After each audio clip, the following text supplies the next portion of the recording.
Hello, welcome to my YouTube channel. इस video में हम बात करेंगे जीएसटी में बिल को अमेंडमेंट कैसे किया जाए। मतलब अगर कोई गलत बिल हमने जीएसटी पोर्टल पे चढ़ा रखा है, उसको हम करेक्ट करना चाहते हैं, रेक्टिफाई करना चाहते हैं, वो किस तरीके से हम करें।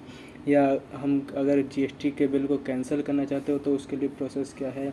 अगर पहले से हमने अपलोड करके उसे फाइल कर दिया है, लेकिन हम चाहते हैं कि वो उसे कुछ चेंजेस करें उस बिल में, जो गलती हमने पहले कर दी थी, या कुछ जो चेंजेस हमारे न्यू बिल के अकॉर्डिंग हुए हैं, तो उसको करेक्ट कैसे किया जाए। तो उस इन सभी बातों के बारे में आज हम इस वीडियो में डिस्कशन करेंगे। तो जुड़े रहिएगा हमारे साथ लास्ट तक। सबसे पहले तो आप अपने जीएसटी लॉगिन कर लीजिए।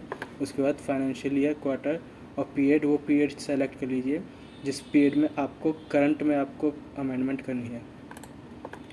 देन सर्च, फिर GST-R1 अपलोड कर लीजिए, क्योंकि जितनी भी अमेंडमेंट हमारी होती है वो सिर्फ और सिर्फ GST-R1 में ही हम कर सकते हैं। ना हम GST-2A को छेड़ सकते हैं, 2B को छेड़ सकते हैं, या 3B को। हम इन तीनों में से किसी को भी अमेंडमेंट नहीं कर सकते। जो हो रखा है वो पहले से हो रखा है, उसकी कोई चेंजेस दोबारा नहीं होगी। सिर्फ और सिर्फ हम जो GST-R1 है उसी को अमेंड कर सकते हैं, उसी को रेक्टिफाई कर सकते हैं, उसी को चेंज कर सकते हैं, पिछले रिकॉर्ड्स को।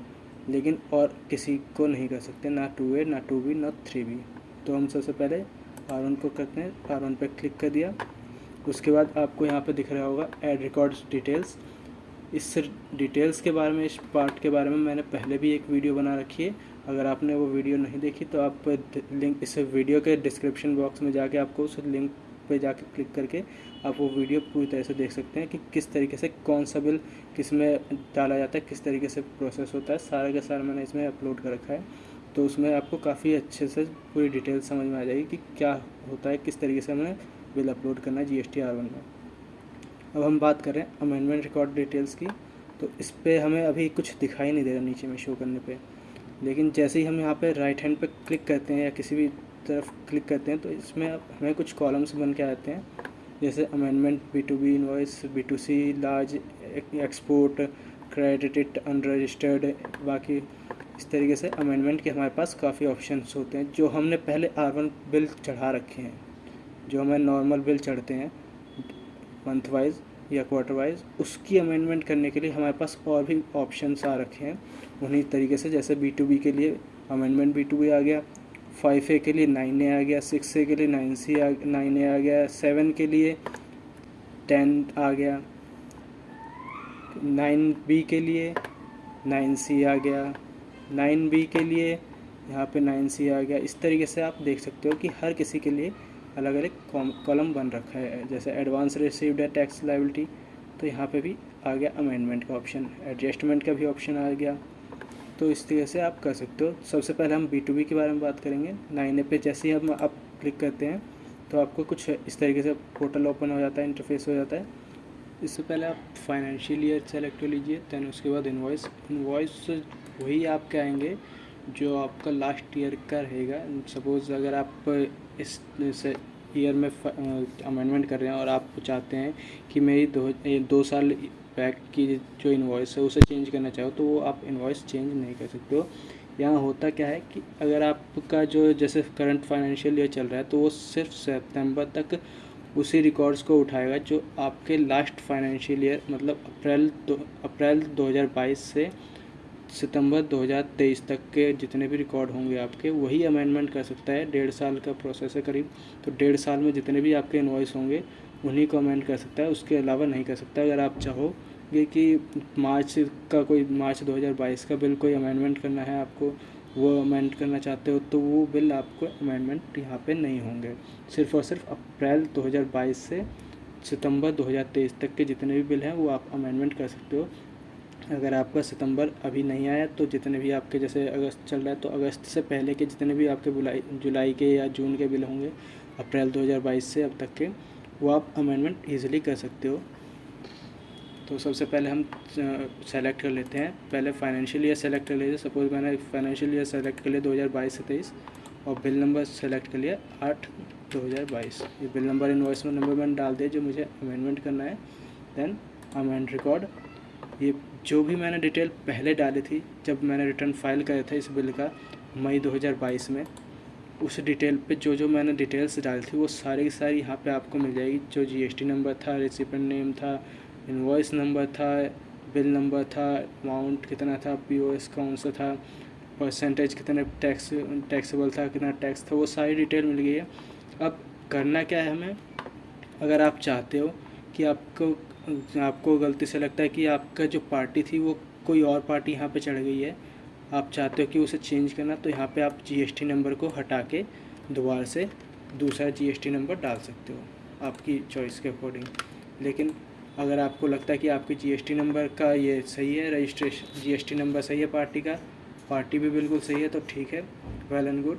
देन उसके बाद अगर आप चाहते हो इनवॉइस चेंज करना, इनवॉइस नंबर सपोज अगर आपका 8 के बदले 18 था या 22 था, जो भी था आप वहाँ पे डाल सकते हो इनवॉइस नंबर, जैसे ये डाल दिया मैंने। फिर अगर आप चाहते हो कि आप अपना इनवॉइस नंबर की डेट जो है, आपकी इनवॉइस की जो डेट है वो चेंज करना चाहते हो, तो यहाँ पे डाल सकते हो, जैसे 14 अप्रैल 2022 मैंने डाल दिया। इनवॉइस अगर आपको लगता है कि आपके इनवॉइस नंबर डेट भी चेंज हो गई है या चेंज नहीं करनी, तो कोई बात नहीं, आप एज इट इज़ डाल सकते हो, उससे कोई दिक्कत नहीं है, इशू नहीं है हुआ। फिर उसके बाद अगर आपको लगता है कि इनवॉइस जो टोटल बिलिंग है वो गलत हो गई है, मिसमैच हो गया है, तो यहाँ पे आप उसे भी चेंज कर सकते हो। सपोज़ जैसे 1,29,800 का बिल है, तो उसे आप चाहते हो कि 10,000 का बिल बनाना है, 18,000 का, तो यहाँ पे 18,000 या 1,800 जो भी आपको डालना हो, 1,18,000 वो अमाउंट डाल के यहाँ पे आप कर सकते हो 1,00,000, ये आ गया। अगर आप यहाँ चेंज करते हो तो ऑब्वियस सी बात है यहाँ भी चेंज होगा। अगर गलती से हो जाता है कि क्या होता है कि हमने टैक्सेबल वैल्यू तो ठीक करी है लेकिन टोटल वैल्यू मिसमैच हो जाता है, तो उसमें भी आप सिर्फ टोटल वैल्यू को चेंज करके कर सकते हो। अगर आपके दोनों चेंज है तो दोनों में चेंज कर सकते हो। अगर आप चाहते हो कि आपका जो टैक्स रेट है वो टैक्स रेट गलत चढ़ा है, तो यहाँ के बदले आप किसी भी जिसमें आपका करेक्ट होता है वहाँ पे आप टैक्स रेट भी डाल सकते हो। देन आप सेव कर सकते हो,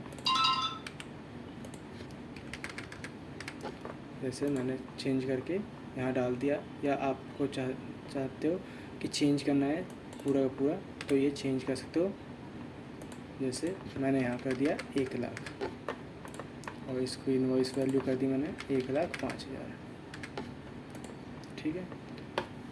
अब डाल के फिर सेव कर दिया।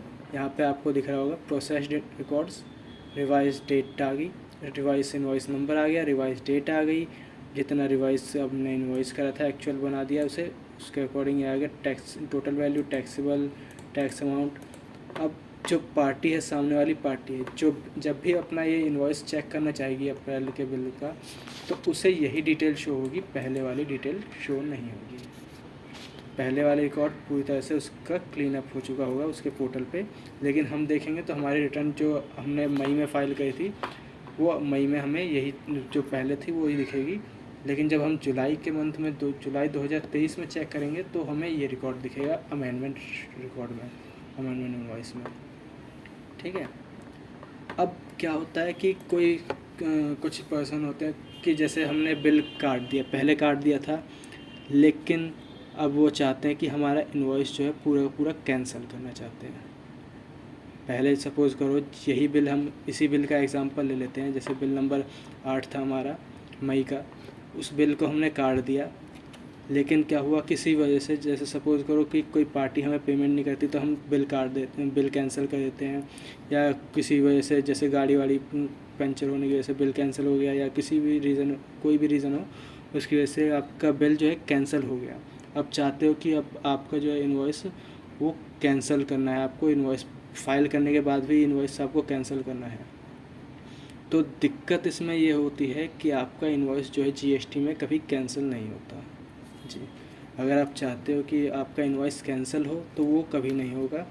जैसे मैं एक एग्जांपल ले लेता हूँ, फिर मैंने सेलेक्ट कर लिया, इनवॉइस नंबर डाल दिया, देन अमेंडमेंट रिकॉर्ड,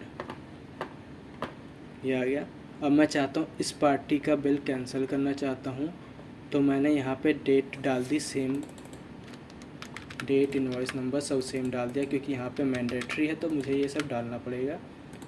अब दिक्कत क्या है, मैंने कैंसिल कर दिया, ये 0 डाल दिया, यहाँ भी 0 डाल दिया नॉर्मली, ठीक है, सेव कर दिया, सेव हो गया। लेकिन यहाँ पे जो आ रहा है प्रोसेस विद एरर आ रहा है, क्यों? क्योंकि पहले क्या होता था कि पहले कुछ टाइम पहले 1 ईयर या 2 ईयर पहले बिल जो होते थे कैंसिल हो जाते थे जीएसटी पोर्टल पे फाइल होने के बाद भी। लेकिन अब कुछ अपडेट्स आने की वजह से ये ऐसा पॉसिबल नहीं हो पाता। रीज़न क्या है? रीज़न ये आता है हमारे पास एरर का, 0 आइटम एडिट या 0 वैल्यू की वजह से हम ये बिल शो नहीं कर सकते। तो इसमें हमें करना क्या होता है कि हमें 0 के बदले यहाँ पे 0 रेट पे 1 रुपये दिखा सकते हैं हम। 1 रुपये से कोई उतना फ़र्क नहीं पड़ता, लेकिन ये होता है कि हमारे ना फिर टैक्स पे करना पड़ जाता है और ना ही फिर हम ये कह सकते कि हाँ इतने की पेमेंट हमें बाकी है। ये एकदम एक तरह से नेक्स्ट टू नथिंग होता है, कुछ नहीं होता, ना के बराबर होता है। तो इसे 1 करके आप सेव कर सकते हो। तो ये एक तरह से आपका जो बिल है कैंसिल हो जाएगा पूरी तरह से, ठीक है। सामने वाली पार्टी को 1 रुपये तो दिखेगा, ऐसी बात नहीं दिखेगा, लेकिन वो ये नहीं कह सकता कि आपने उसके बिल अगेंस्ट बिल कोई काटा है या कुछ रीज़न है, फर्दर रीज़न है। वो अपने आप समझ सकता है कि हाँ बिल कैंसिल हो गया इसलिए 1 रुपये का बिल शो हो रहा है या जो भी है।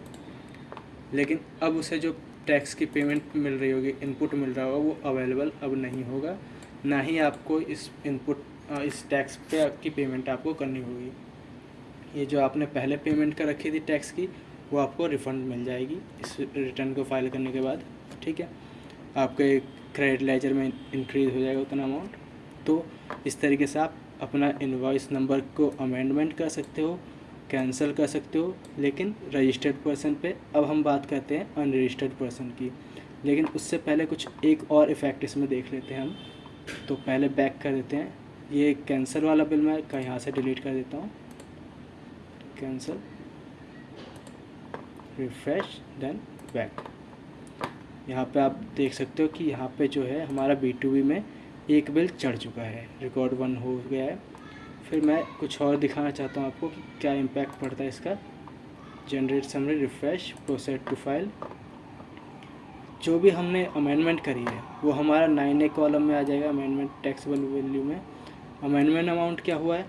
पहले जो जितना था 1 लाख हमने अभी करा है, पहले की हमारी जो वैल्यू थी वो 1,10,000 थी, 18% पे थी। तो अब जो डिफरेंस हुआ है, पहले 1,10,000 था और अब 1 लाख हो गया, तो मतलब 10,000 का हमने डिफरेंस कर दिया है। तो यहाँ पे हमें डिफरेंस मिल गया माइनस में। और पहले जो हमारा टैक्स था वो कुछ और था 18% के हिसाब से, लेकिन अब 9% 5% कर दिया हमने 2.5% के अकॉर्डिंग। तो यहाँ पे उसका डिफरेंस ये आ गया है हमारे पास CGST SGST में। और फिर हम बैक करेंगे जितना नीचे करेंगे, क्योंकि दिक्कत क्या है कि हमने जो ये पहले हमने ये पे कर रखा था, अब उसकी तो हमने कोई दिक्कत नहीं है, लेकिन ये जो माइनस का अमाउंट है वो हमारा वापस आएगा हमारे पास इनपुट के रूप में, हमें वापस मिलेगा क्योंकि हमने पहले पे कर रखा था। तो इसलिए यहाँ पे जो है, यहाँ पे आपको लास्ट में माइनस का दिखेगा, माइनस वैल्यू में जा रहा है वो स्टॉक आपका इस रिटर्न के अकॉर्डिंग। ऐसा एरर आपको देखने को मिलेगा क्योंकि आपकी अगर सेल नहीं है इस मंथ और आप अपने गवर्नमेंट को शो कर रहे हो कि हमारा कैंसिल हो गया या अमेंडमेंट हो गया बिल, तो उसमें आपको जो स्टॉक है वो कम ही दिखाया जाएगा। तो यहाँ पे माइनस आएगा ही आएगा, ठीक है। अगर आपका कुछ सेल होता, सपोज़ करो आपकी 50,000 सेल पहले होती नॉर्मली, जो एक्चुअल सेल है जुलाई की वो 50 होती, फिर उसमें से 10,000 यहाँ पे माइनस हो जाता और फिर यहाँ पे 40,000 बच जाता। तो ये एरर आपको नॉर्मली दिखेगा, इससे घबराने की ज़रूरत नहीं है। क्योंकि कई बार होता है कि हम ये सोचने लग जाते हैं, जब 3V की टाइमिंग फाइलिंग करने की बारी आती है तो हमें वहाँ पे माइनस का अमाउंट शो होता है, तो उस वजह से हमें लगता है कि हमारी रिटर्न जो है गलत हो रही है। लेकिन ऐसा कुछ नहीं है, आप नॉर्मली फाइल कर सकते हो, कोई गलत नहीं होता उसमें, ठीक है। मुझे बस यही सिखाना था, बताना था, इसलिए मैंने ये वाला शो कर दिया आपको। देन अब हम अपने नेक्स्ट टॉपिक पर आते हैं बैक करके, B2C लार्ज। B2C लार्ज भी कुछ इसी तरीके से है, जैसे हमने यहाँ पे B2B की अमेंडमेंट करी वैसे यहाँ पे कर देंगे। लेकिन फ़र्क बस इतना रहेगा कि हमारे पास जो है वो हमारे जो रहेंगे B2C में कोई रजिस्टर्ड पर्सन नहीं रहेगा, इसलिए GST नंबर को हम शो भी नहीं कर सकते, ठीक है। इनवॉइस नंबर डालेंगे, इनवॉइस नंबर डालने के बाद हमारे पास रिकॉर्ड सारे आ जाएंगे, जैसे हमने पहले नॉर्मल डालते थे, जैसे करते हैं B2C लार्ज में, अनरजिस्टर्ड में, तो उसी तरीके से डिटेल्स हमें देखने को मिल जाएगी। फिर एक्सपोर्ट भी करेंगे हम। एक्सपोर्ट का बिल नंबर डालते ही हमें जैसे हमने B2B में डाला था सेम वही प्रोसेस रहेगा, कुछ ज़्यादा फ़र्क नहीं रहेगा। बस आप अपने अकॉर्डिंग अपनी चीज़ें चेंज कर दीजिए, जैसे बिल नंबर, इनवॉइस नंबर। अगर पोर्ट का कुछ होगा चेंजेस तो पोर्ट की डिटेल्स आप चेंज कर सकते हो। सारी चीज़ें आपको वही सब देखने को मिलेगी। अगर आपको दिक्कत हो रही है इन सब में तो आप मुझे कमेंट सेक्शन में बता सकते हो, मैं उसका सॉल्यूशन ज़रूर आप तक पहुंचाऊंगा। उसी तरीके से आप क्रेडिट नोट भी देख सकते हो। क्रेडिट नोट में भी आपको बस फाइनेंशियल ईयर सेलेक्ट करना पड़ेगा, क्रेडिट नोट या डेबिट नोट नंबर डालना पड़ेगा, देन अमेंडमेंट रिकॉर्ड और डिटेल्स आप सेम चेंज कर सकते हो। ज़्यादा कुछ दिक्कत नहीं आएगी आपको। फिर हम बात करते हैं अनरजिस्टर्ड की। अनरजिस्टर्ड में भी कुछ इस तरीके से। फिर 9B2C में जाते हो अदर्स में, तो इसमें भी बस थोड़ा सा इसमें फ़र्क हो जाता है। फ़र्क क्या होता है कि इसमें आपको कोई बिल नंबर वगैरह डालने की नहीं होता, क्योंकि हम बिल नंबर B2C जब हम फाइल करते हैं R1 में नॉर्मली तो हम उसमें बिल नंबर नहीं डालते। मंथ सेलेक्ट करा हमने, डेट स्टेट सेलेक्ट करा, देन अमेंड कर दिया। यहाँ पे अमेंड करने के बाद अगर आपका कोई इनवॉइस है तो वहाँ पे दिख जाएगा, नहीं है तो यहाँ पे दिख जाएगा आपको there is no record available displayed.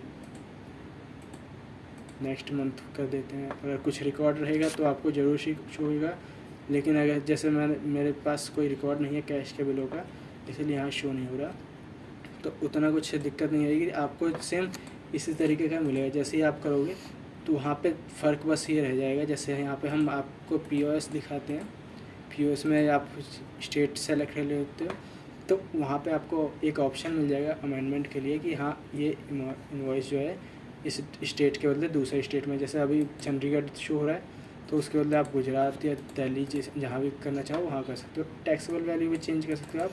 Taxable value के बाद रेट वगैरह, अगर कुछ एक्स्ट्रा एड ऑन हो रहा है, परसेंटेज डिफरेंट हो रहा है, तो यहाँ पे क्लिक करके आप उसकी परसेंटेज भी वैल्यू दिखा सकते हो, 65 है कितनी है, ठीक है। इस तरीके से आप अमेंडमेंट कर सकते हो। देन फिर सेम प्रोसेस रहेगा अमेंडमेंट एडवांस रिसिप्ट में, और एडजस्टमेंट एडवांस में भी सेम इसी तरीके से रहेगा। फिर आपको प्रोसेस विद फाइल कर देना है, और फाइलिंग का प्रोसेस सेम रहेगा जैसे आप पहले नॉर्मली करते हो। R1 आपने जितनी फाइल करी होगी सेम वो ही रहेगा। अगर आपको इस वीडियो में किसी भी चीज़ को लेके, किसी भी पॉइंट को लेके आपको कोई दिक्कत है तो आप हमें कमेंट सेक्शन में बता सकते हो। मैं जितना हो सकेगा उतनी जल्दी आप तक रिप्लाई पहुंचाऊंगा। अगर आपको मेरी वीडियो अच्छी लगी हो तो लाइक एंड सब्सक्राइब जरूर करें। इस वीडियो में इतना ही। Thank you so much.